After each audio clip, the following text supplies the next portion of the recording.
إن الحمد لله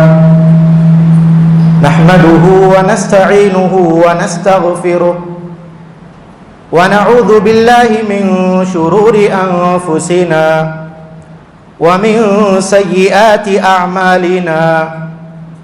من يهده الله فلا مضل له ومن يضلل فلا هادي له وأشهد أن لا إله إلا الله وحده لا شريك له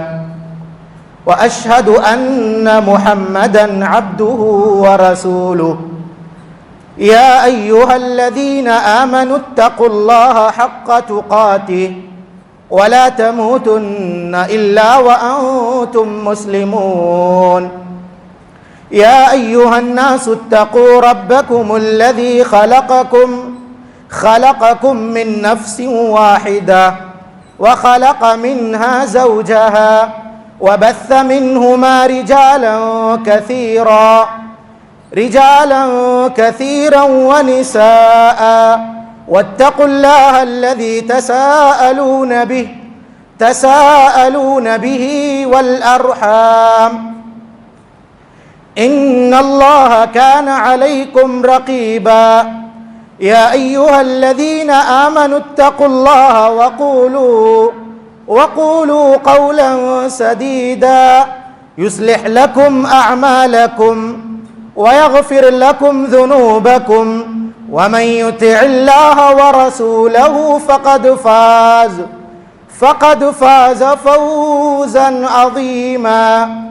أما بعد فإن خير الحديث كتاب الله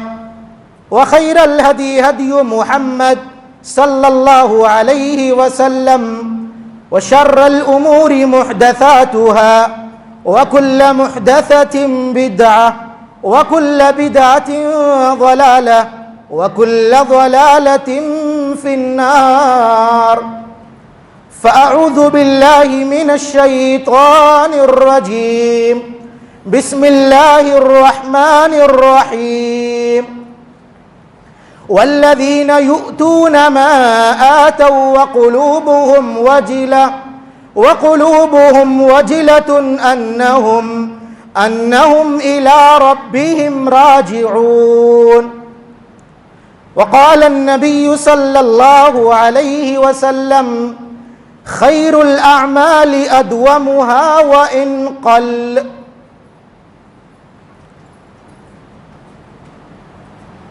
اللہ رب العزت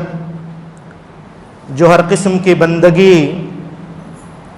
ہر قسم کی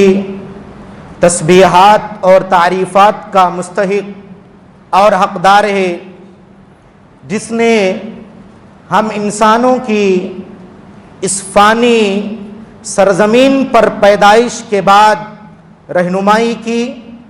اور اس کے لیے اللہ رب العزت نے جہاں انگنت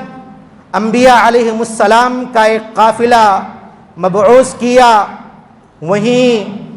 آخری کتاب، انتم کتاب قرآن حکیم کو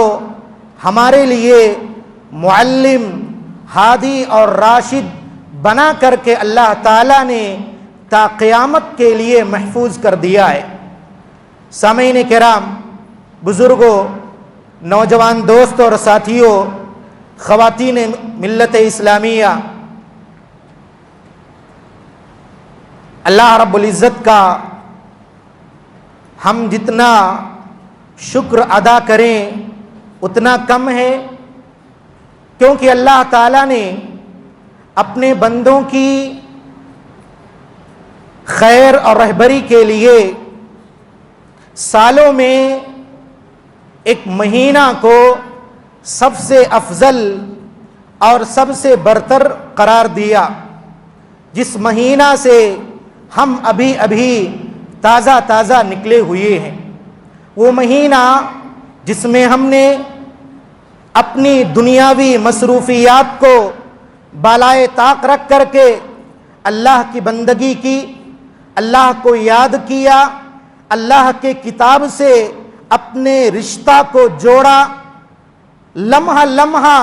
ہم نے اللہ کی راہ میں خرچ کیا، اور بیواؤں یتیموں مساکین کی دیکھ ریکھ کی ذمہ داری اپنے کاندھوں پر رکھی۔ یہ اعمال خیر جو ہم نے اس گزرے ہوئے مبارک ساعتوں میں انجام دیا ہے، یہ سبق ہمیں پھر سے پڑھنا ہے کہ جس طرح رمضان المبارک نے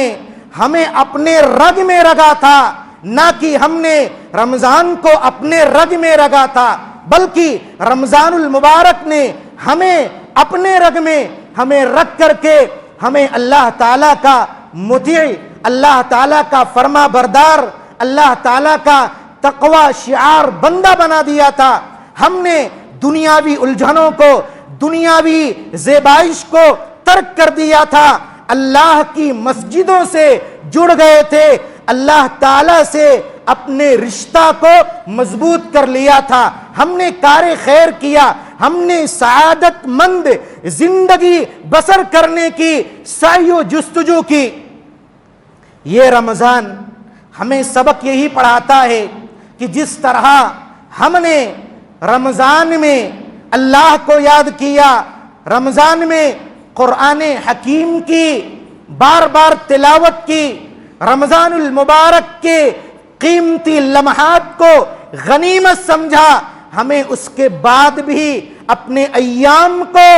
قیمتی اور غنیمت سمجھنا چاہیے۔ جس طرح ہم نے رمضان المبارک میں جمعہ کے ایام میں پہلے آنے کی کوشش کی، رمضان کے گزرنے کے بعد بھی ہم جمعہ کی ساعتوں کو، جمعہ کی ان قیمتی گھڑیوں کو پانے کی کوشش کریں جس کے بارے میں نبوی بشارتیں آئی ہوئی ہیں۔ اللہ رب العزت نے فرمایا والذین یؤتون ما آتوا وقلوبهم وجلہ، جو کچھ ہم نے اپنے مومن بندوں کو دیا ہے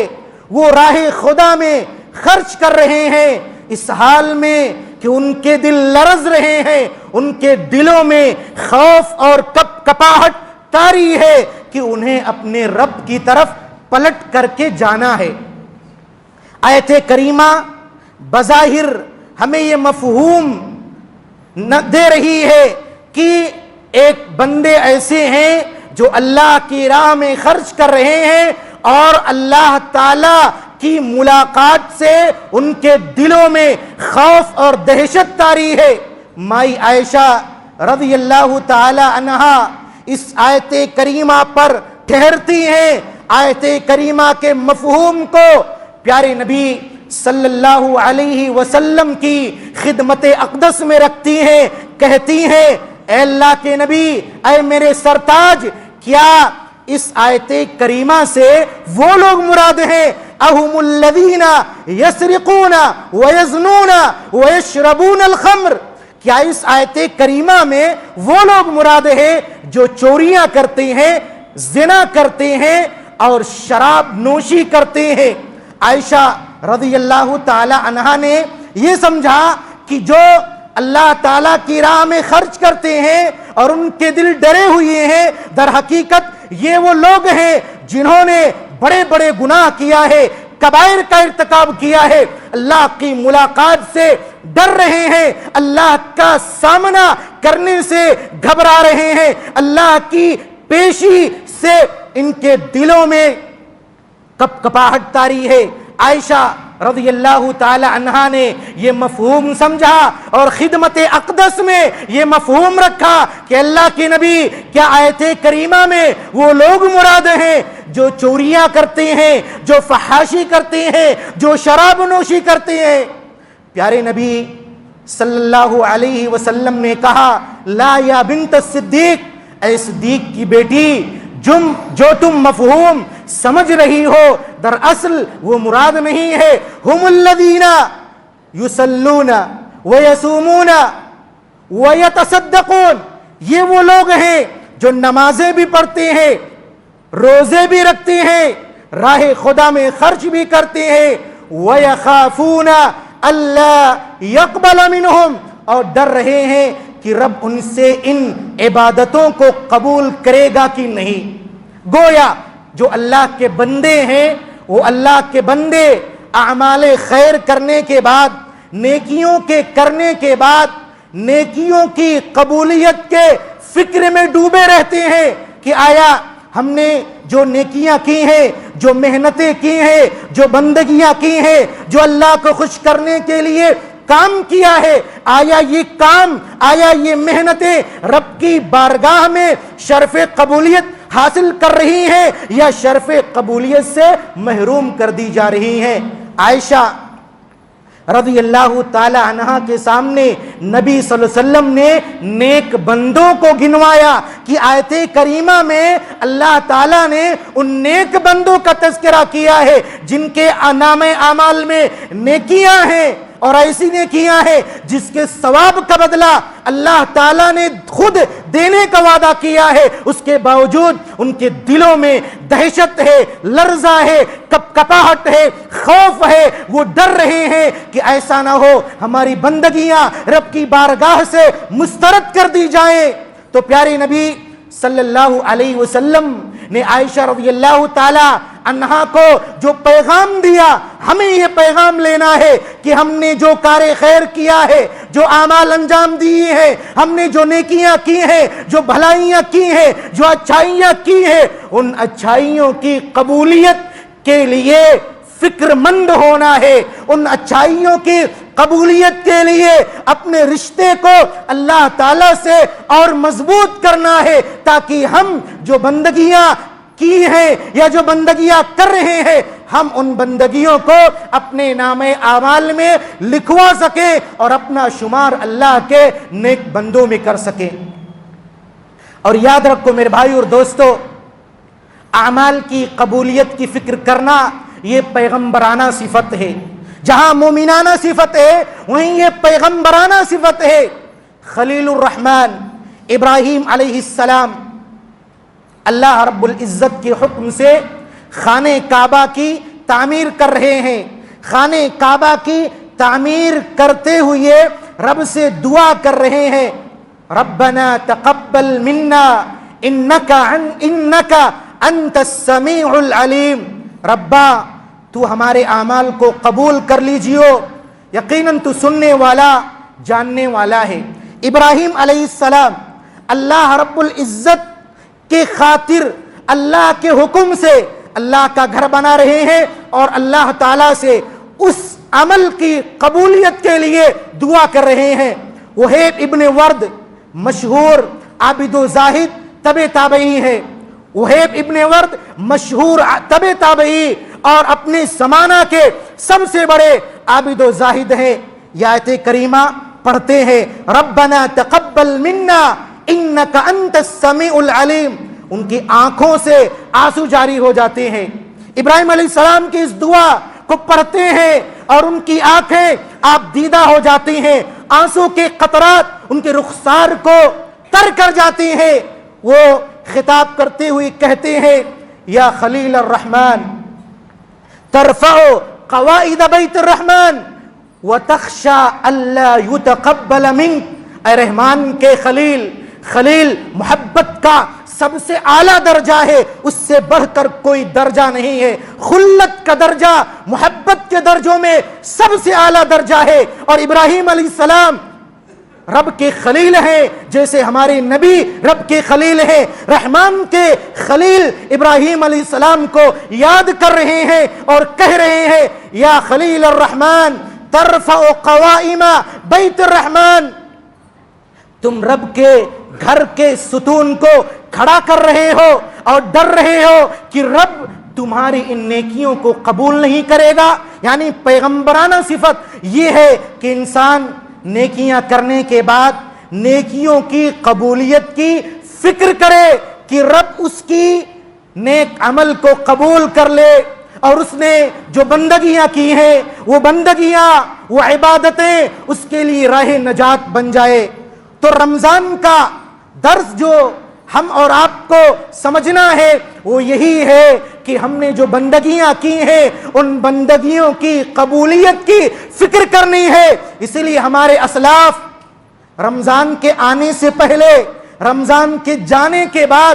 دعائیں کیا کرتے تھے، رمضان کے آنے سے پہلے رمضان کے پانے کی دعا کرتے تھے، رمضان کے جانے کے بعد رمضان میں کی جانے والی نیکیوں کی قبولیت کے لیے دعا کیا کرتے تھے۔ اسی لیے علماء کہتے ہیں اے اللہ کے بندو، تم رمضانی اللہ کے بندے نہ بنو بلکہ تم رحمانی بندے بنو۔ صرف رمضان کے مہینے میں اللہ تعالیٰ کے بندے نہ بنو۔ اللہ تعالیٰ نے جس طرح رمضان کو بنایا ہے اس طرح دیگر ایام کو بھی بنایا ہے۔ اس طرح جس طرح ہم نے رمضان میں اپنے ایمان کی تجدید کی، ہم نے ٹریننگ لیا، ہم نے رمضان کو ایک تربیتی مہینہ بنا دیا، 29 یا 30 دن ہم نے اللہ کے بندے بن کر کے رہے، اسی طرح دیگر ایام کو بھی ہمیں اپنے آپ کو اللہ کا بندہ بنا دینا ہے۔ اس لیے پیارے نبی صلی اللہ علیہ وسلم نے کہا خیر الاعمال ادومها وان قل، اعمال میں سب سے افضل، سب سے بہتر، سب سے پاکیزہ عمل وہ ہے جس پر دوام برتا جائے، جس کو ہمیشگی کے ساتھ انجام دیا جائے، جس میں کوئی ناغہ نہ ہو، جس میں مواظبت ہی مواظبت ہو۔ پیارے نبی صلی اللہ علیہ وسلم کے مشہور صحابی راویۃ الاسلام ابو ہریرہ رضی اللہ تعالی عنہ کہتے ہیں اوصانی خلیلی بثلاث، میرے خلیل نے مجھے 3 چیزوں کی وصیت کی۔ پیارے نبی صلی اللہ علیہ وسلم نے ابو ہریرہ رضی اللہ تعالی عنہ کو 3 چیزوں کی وصیت کی۔ ابو ہریرہ بیان کرتے ہیں میں نے اس کو مرتے دم تک نہیں چھوڑا، ان 3 عملوں پر میں مرتے دم تک قائم رہا۔ وہ 3 عمل کیا ہیں؟ پیارے نبی صلی اللہ علیہ وسلم نے اپنے برگزیدہ صحابی، برگزیدہ دوست جو آپ سے چمٹے رہتے تھے ابو ہریرہ سے پہلی وصیت کی، کہا بصیام 3 ایام من کل شہر، ہر مہینے کے 3 دن روزہ رکھنے ہیں جن کو ایام 20 کہا جاتا ہے، 13، 14، 15۔ ابو ہریرہ رضی اللہ تعالی عنہ اس مہینے یعنی مہینہ کے ان 3 روزوں کو مرتے دم تک باقی رکھا۔ کیوں؟ کیونکہ پیارے نبی صلی اللہ علیہ وسلم نے ایک تو وصیت کی تھی اور سب سے بہتر عمل وہی بتلایا تھا جس پر مواظبت اور ہمیشگی کی جائے۔ تو ابو ہریرہ رضی اللہ تعالیٰ عنہ نے مرتے دم تک ایام 20 کے روزوں کو نہیں چھوڑا۔ ابو ہریرہ رضی اللہ تعالیٰ عنہ اس سے بڑھ کر کے بھی روزے رکھ سکتے تھے، اس سے بڑھ کر کے بھی اللہ کے لیے روزے رکھ سکتے تھے، لیکن انہوں نے ان 3 روزوں پر ہمیشگی برتی حتی مات، یہاں تک کہ ابو ہریرہ رضی اللہ تعالی عنہ اس دنیا کو چھوڑ کر چلے گئے۔ کیوں؟ کیونکہ نبی کی وصیت تھی اور اعمال وہی بہتر تھے جن پر مواظبت اور ہمیشگی اور دائمی برتا جائے۔ تو پہلی وصیت پر ابو ہریرہ نے مرتے دم تک اپنے آپ کو قائم رکھا۔ دوسری وصیت جو اللہ کے نبی نے کی تھی وہ یہ کہ وَرَكَعَتَيْ الضُّحَى، چاش کی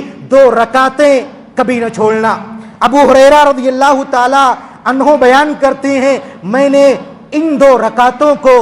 کبھی نہ چھوڑا، حالانکہ 8 رکعت بھی پڑھ سکتے تھے، 12 رکعت بھی پڑھ سکتے تھے، لیکن انہوں نے 1 دن یا 2 دن نہیں پڑھا بلکہ مسلسل اپنے اس عمل پر قائم رہے۔ اور تیسری وصیت جس پر انہوں نے دوام برتی وہ یہ کہ وَأَنْ أُوتِرَ قَبْلَ أَنْ أَرْقُدْ یا قبل أَنْ أَنَامَ، یہ کہ میں سونے سے پہلے وتر کی نماز کو نہ چھوڑوں۔ ابو ہریرہ رضی اللہ تعالیٰ عنہ نے زندگی کے آخری ایام تک ان 3 عملوں کو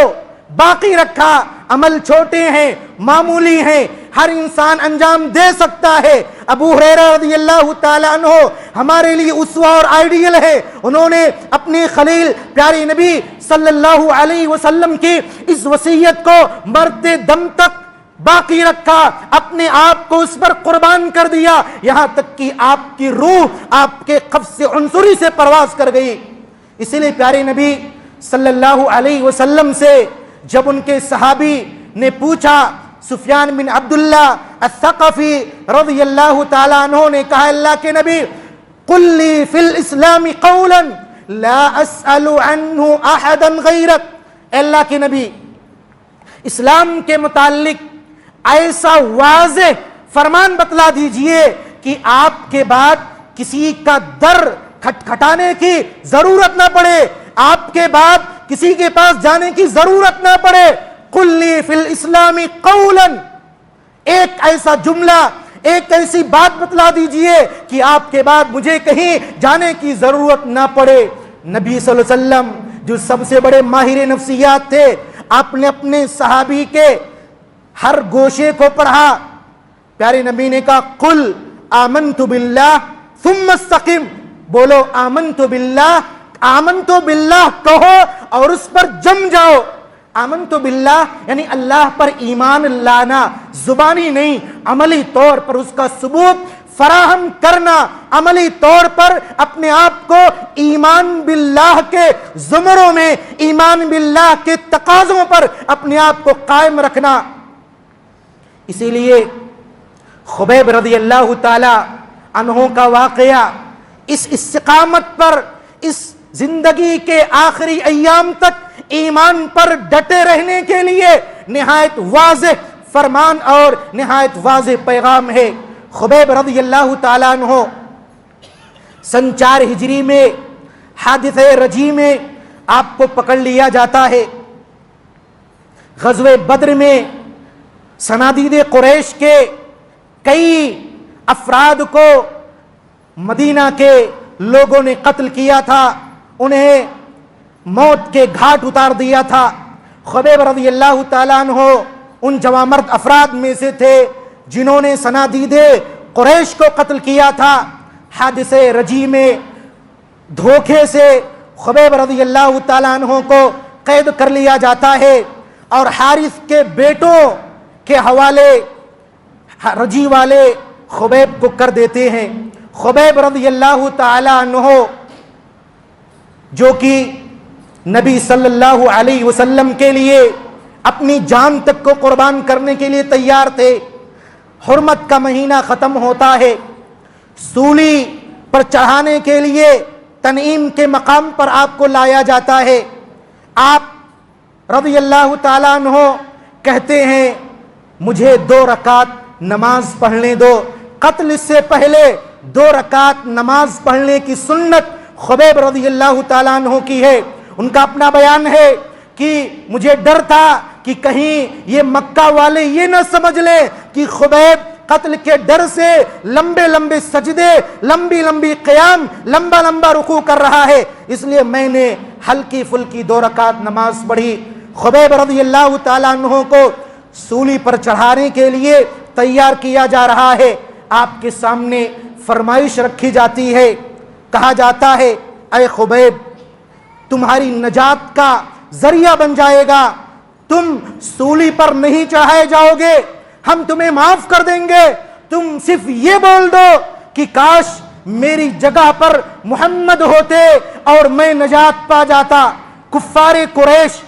آپ کو ورغلا رہے ہیں، آپ کے ایمان کا سودا کر رہے ہیں، آپ کے دلی کیفیت سے کھیلنے کے لیے بالکل تیار ہیں۔ ایک تو آپ کو قید کیا ہے، آپ کو تکلیفیں دی ہیں، اور آپ کے چہتے لاڈلے نبی محمد صلی اللہ علیہ وسلم کو ان کی جگہ پر رکھنے کے لیے کہہ رہے ہیں۔ خبیب جذبات پر قابو نہ پا سکے، کہا تم محمد صلی اللہ علیہ وسلم کو سولی پر چڑھانے کی بات کرتے ہو، میں تو وہ ہوں کہ مدینہ میں رہتے ہوئے محمد صلی اللہ علیہ وسلم کے قدموں میں کانٹا چبھ جائے وہ گوارا نہیں ہے، سولی کی بات تو بہت دور کی بات ہے۔ میرے بھائی و دوستو، یہ ایمان باللہ کا سب سے واضح اور سب سے خوبصورت پیغام ہے جو خبیب رضی اللہ تعالی عنہ نے دیا۔ کہا تم یہ تمنا کروا رہے ہو کہ میں تمنا کر لوں کہ میری باڈی کی جگہ پر، میرے جسم کی جگہ پر نبی کی جسم ہو، نبی کی جان ہو، کبھی نہیں ہو سکتا۔ میں تو وہ شخص ہوں کہ نبی کے قدموں پر، نبی کے پاؤں میں کانٹا چبھ جائے وہ گوارا نہیں کر سکتا۔ تم نبی کو میری جگہ پر سولی چڑھانے کی بات کرتے ہو۔ جب اس میں کامیاب نہ ہو سکے تو خبیب رضی اللہ تعالی عنہ کو کہا خبیب تم ایمان سے پھر جاؤ، خبیب تم محمد کا دین چھوڑ دو، ہم تمہیں آزاد کر دیں گے۔ آج میرے بھائیو دوستو، ارتداد اور فتنوں کے اس دور میں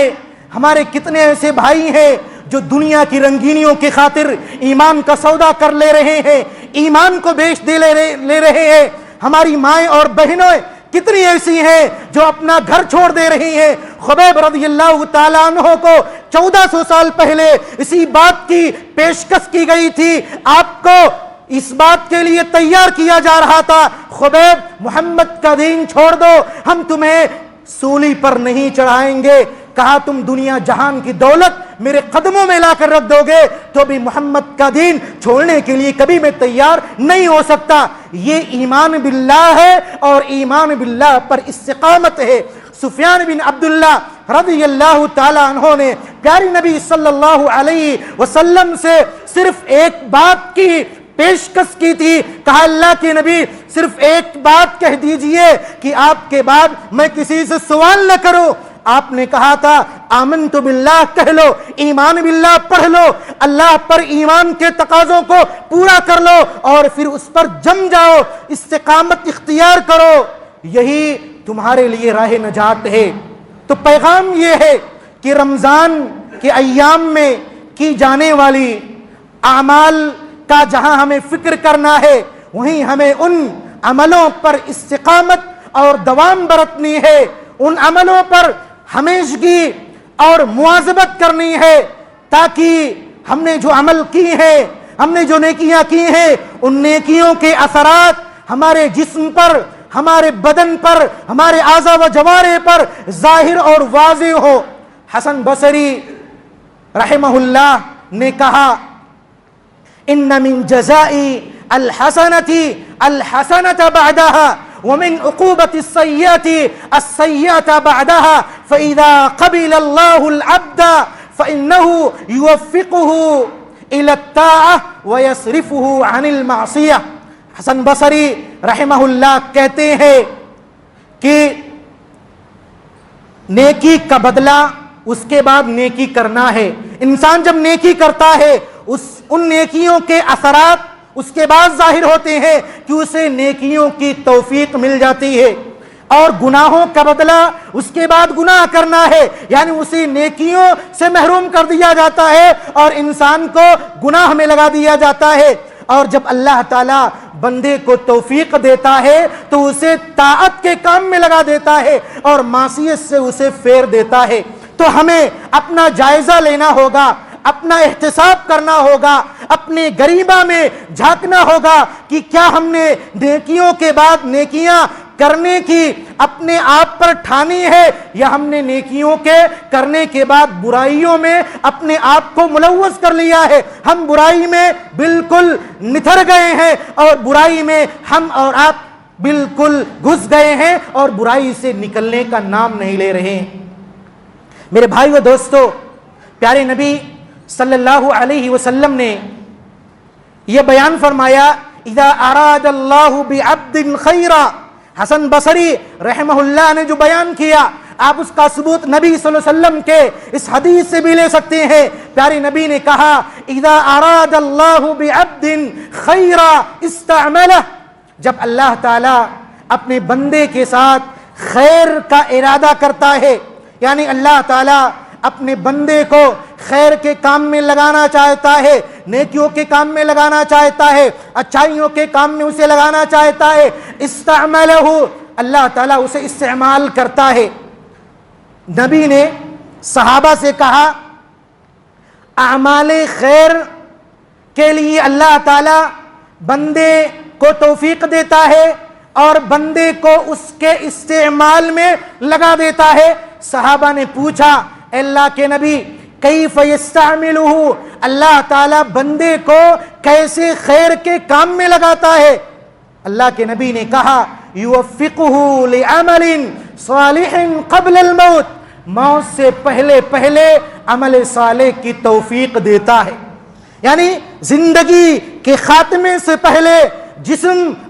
جسم سے جان اور روح کے نکلنے سے پہلے پہلے اللہ تعالیٰ اسے عمل صالح کی توفیق دیتا ہے۔ اور عمل صالح انسان کب کرے گا؟ جب وہ عمل صالح پر مداومت برتے گا، عمل صالح کو ہمیشگی انجام دے گا۔ یہ نہیں کہ مختصر ایام میں ہم نے اللہ کی بندگی کر لی پھر ہم اللہ کو بھلا بیٹھے، اللہ کو ہم نے چھوڑ دیا۔ نہیں میرے بھائیوں، اللہ تعالیٰ اپنے بندے کو عمل صالح کی توفیق کب دیتا ہے؟ جب اللہ تعالیٰ کا بندہ اللہ تعالیٰ کے لیے مسلسل عمل کرتے رہتا ہے، مسلسل نیکیاں کرتے رہتا ہے، مسلسل کار خیر کرتے رہتا ہے، تو اللہ تعالیٰ اسے ان نیکیوں کے بدلے میں موت سے پہلے پہلے نیکیوں کی توفیق دیتا ہے۔ اسی لیے نبی صلی اللہ علیہ وسلم کی حدیثوں میں آپ نے سنا ہوگا، ایک بندہ جو صحت مندی کی حالت میں نیکیاں کرتا ہے، جب بیمار ہو جاتا ہے، بیمار کی حالت میں وہ نیکیاں نہیں کرتا ہے، تو صحت مندی کی حالت میں وہ جو نیکیاں کر رہا ہوتا ہے، بیمار ہونے کے باوجود اللہ تعالیٰ صحت مندی میں کی جانے والی نیکیوں کا اجر اللہ اس کے نام اعمال میں لکھتا ہے۔ کیوں؟ کیونکہ اللہ تعالیٰ نے اسے توفیق دی ہے اور مرنے سے پہلے اللہ تعالیٰ اسے عمل صالح کی نیک عمل کی توفیق مرحمت کر دیتا ہے۔ میرے بھائی و دوستو، رمضان المبارک یقیناً اللہ رب العزت کا تیار کردہ بہت ہی خوبصورت مہینہ تھا۔ ہم اور آپ کو غور کرنا چاہیے، سوچنا چاہیے کہ ہم نے اس کو کیسے استعمال کیا، اور اس کے بعد ہماری زندگی کا روٹین، ہماری زندگی کی پلاننگ، ہماری زندگی کا منصوبہ کیا ہے۔ کیا ہم نے اس رمضان کو ضائع کر دیا؟ اور اگر ہم کو توفیق نہیں ملی تو ہمیں یاس و قنوط کو چھوڑ دینا ہے اور اللہ تعالیٰ سے عمل کی توفیق مانگنی ہے،